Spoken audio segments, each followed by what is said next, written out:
What happens when both McLaren title contenders hit the walls of Baku on the same afternoon? Chaos, panic, and a twist that could change the championship. The Azerbaijan Grand Prix weekend started with McLaren dominance, Lando Norris topping the morning session, Oscar Piastri right behind. A perfect 1-2. But in Formula One, balance never lasts. By the second practice, it all imploded. Norris smashed into the Turn 4 barriers, suspension broken, left rear destroyed. His radio message cut through the chaos. "I'm in the wall, tires gone."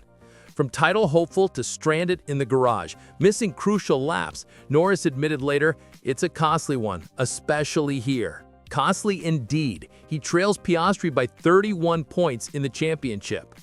And as Norris licked his wounds, Piastri wasn't safe either. The Australian clipped the wall at turn 15, then locked up violently at turn 2. McLaren's garage held its breath. Their title bid was suddenly balancing on a knife's edge. But the drama didn't stop there. Stewards summoned Piastri over an alleged yellow flag breach involving Pierre Gasly's off-track moment. A potential grid penalty loomed. As the race reported, it was technically a breach, the kind that could ruin his weekend.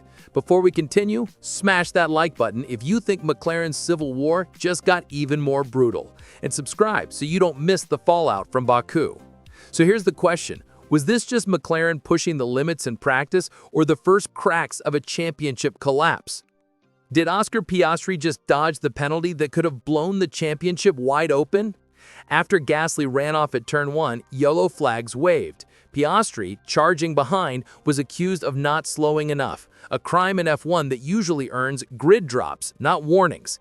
The stewards examined the case in detail, even timing the exact moment the yellow flag appeared compared to the green light panel. Their verdict? Piastri had technically broken the rules, but with mitigating circumstances.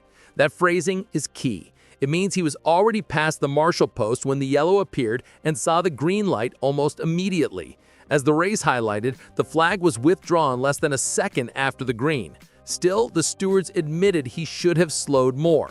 The punishment? Just a reprimand. No grid penalty, no lost positions. Relief washed over McLaren because this could have been catastrophic. Remember, Piastri is chasing history, aiming to become Australia's first world champion since Alan Jones in 1980. A setback here could have turned the title race upside down. If you're with Team Piastri and think the stewards made the right call, hit that like button now. If you believe Norris deserved the lucky break instead, drop a comment. I want to know where the fan base stands. But while McLaren danced on the edge of disaster, Ferrari suddenly found themselves with momentum, and leading that charge, a 40-year-old legend proving he's far from done. Who had Lewis Hamilton written off just a few weeks ago? Because in Baku, the 7-time champion looked reborn in red. Yes, the morning began with disaster. Hamilton smacked the wall at turn 5, wrecking his front wing and limping back with a puncture. Another messy start, another day where critics whispered, maybe Ferrari made a mistake. But then came FP2. Ferrari fixed the braking issues and Hamilton delivered a lap that stunned the paddock. 141.29 seconds, good enough to beat Charles Leclerc by 0.074 seconds. Leclerc, Baku's qualifying master, chasing a 5th consecutive pole here, admitted even he was surprised. McLaren are in another world, but Hamilton, he was flying. And that's the twist. While McLaren fought the walls and the stewards, Ferrari suddenly looked like a unit again. Hamilton spoke with the confidence of a man finally seeing light at the end of the tunnel. We're really starting to see the progress come through. Early on, it wasn't so positive, but now the brakes are working and I could finally make some big gains.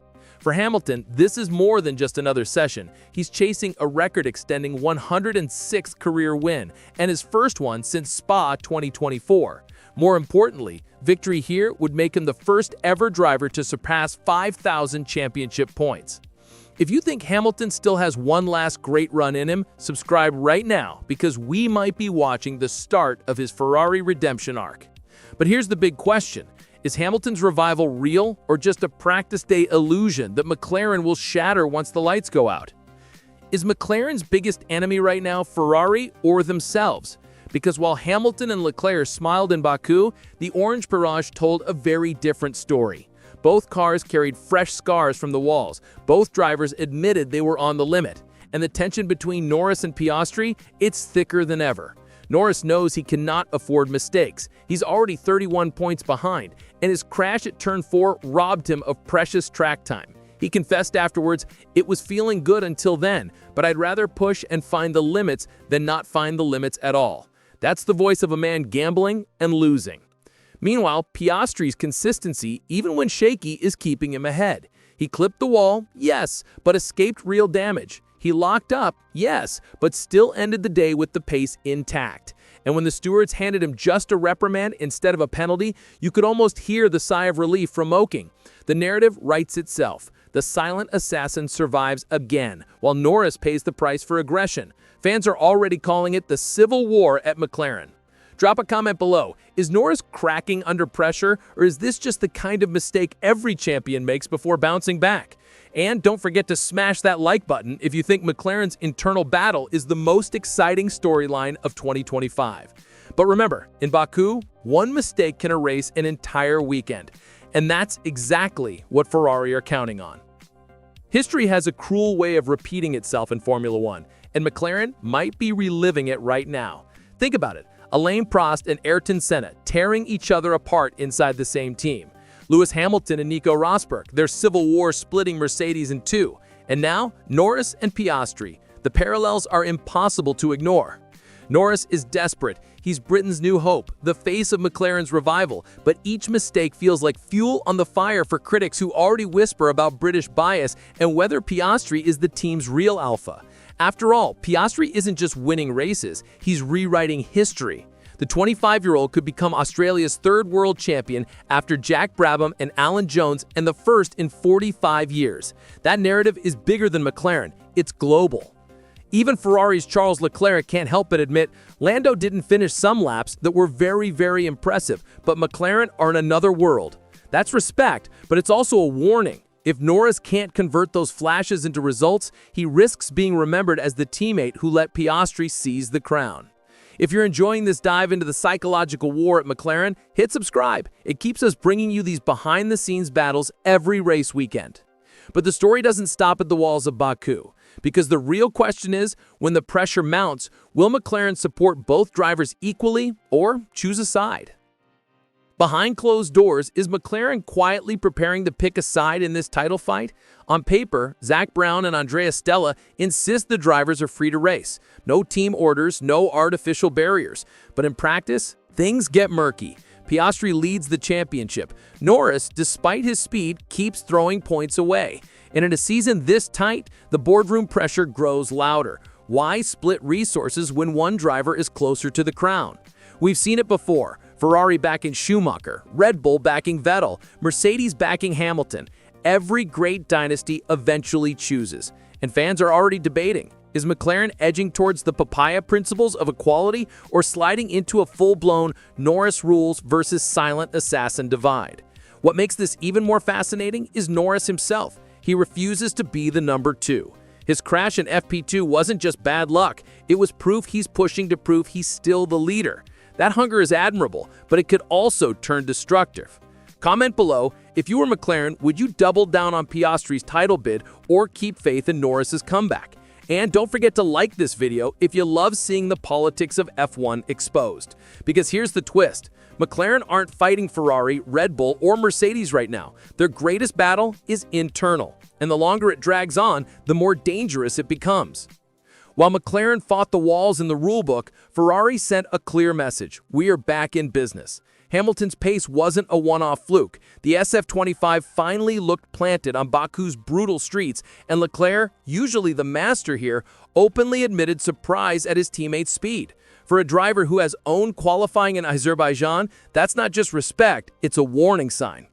And it matters because Ferrari have nothing to lose. McLaren are carrying the weight of expectation. They're two drivers locked in a civil war. But Ferrari, they're the hunters. They can play both ends of the strategy game, force McLaren into mistakes, and let the pressure do the work.